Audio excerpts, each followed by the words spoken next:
Life Nadapta. Eltxo tigrea. Eltxo tigrea Asiatik datorren espezie exotiko inbaditzaile bat da. Bere kabuz soilik 50 eta 200 metro arteko distantziak egiten dituen arren, globalizazioaren ondorioz errazabaldu ahal izan munduan. Ondo egokitu da gero eta epelagoa den gure klimara, eta batipat hiri inguruneetan bizi eta ugaltzen da.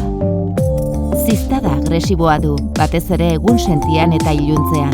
Azkura eta mina eragiten ditu, baita erreakzio alergikoa ere. Gainera, probabilitatea txikia bada ere, gaixotasunak transmiti ditzake, hala nola Zika, dengea edo beste virus batzuk. Hori dela eta, osasun publikoko arazotzat jotzen da.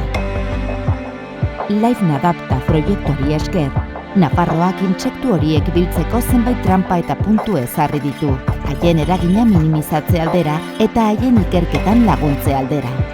Osasun Publikoko Institutuak laginak bildu, eta Nafarroako nekazaritzako elikagaien laborategira bidaltzen ditu, han azter daitezen.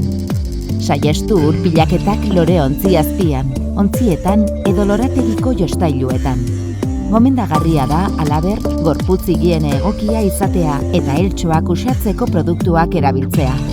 Informazio gehiago lifenadapta.navarra.es.